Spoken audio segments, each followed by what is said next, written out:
வணக்கம். மக்களவை தேர்தல் தற்போது நிறைவடைந்த நிலையில் ஜூன் 4ஆம் தேதி வாக்கு எண்ணிக்கை நடைபெற உள்ளது.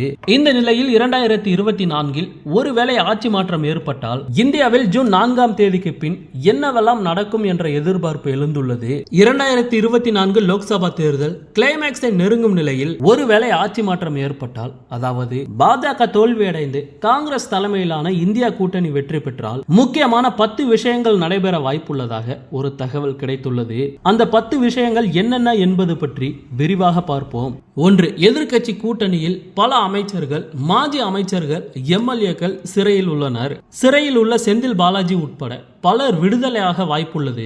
அமலாக்கத்துறை இது போன்ற வழக்குகளில் ஜாமீனை எதிர்க்காமல் போகலாம் அல்லது வழக்கில் சுணக்கம் காட்ட தொடங்கலாம். ஆட்சி மாறினால் அமலாக்கத்துறை கட்சியும் மாறும். 2. அமலாக்கத்துறை வருமானத்துறை நடத்தும் பல வழக்குகள் கைவிடப்பட வாய்ப்புகள் உள்ளன.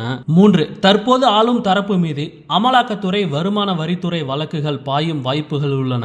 முக்கியமாக தேர்தல் நிதி பத்திரம் தொடர்பான விசாரணைகள் தொடங்கலாம். 4. CAA கைவிடப்படுவதற்கான அதிகாரப்பூர்வ அறிவிப்பு வெளியாகலாம். 5. அக்னிவீர் திட்டம் கைவிடப்படுவதற்கான அதிகாரப்பூர்வ அறிவிப்பு வெளியாகலாம். 6. எதிர்க்கட்சிகள் ஆளும் மாநிலங்களின் சட்ட மசோதாக்கள் நிலுவையில் உள்ளன.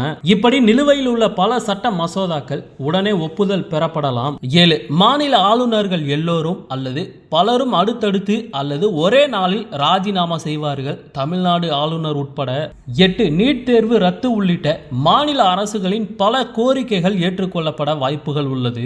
9. பல மாநில கட்சிகள் அமைச்சரவையில் இடம்பெற வாய்ப்புகள் உள்ளதால் திமுக உட்பட பல கட்சிகளில் சில மாற்றங்கள் நடக்கும். அதாவது மத்திய அமைச்சரவைக்கு ஏற்றபடி கட்சி பதவிகள் மாறலாம். 10. யார் பிரதமராக வருகிறார் என்பதை பொறுத்து நாட்டின் மார்க்கெட், விலைவாசி தொடங்கி சட்ட ஒழுங்கு வரை பலவும் ஜூன் 4ஆம் தேதிக்கு பின் மாற வாய்ப்புகள் உள்ளது.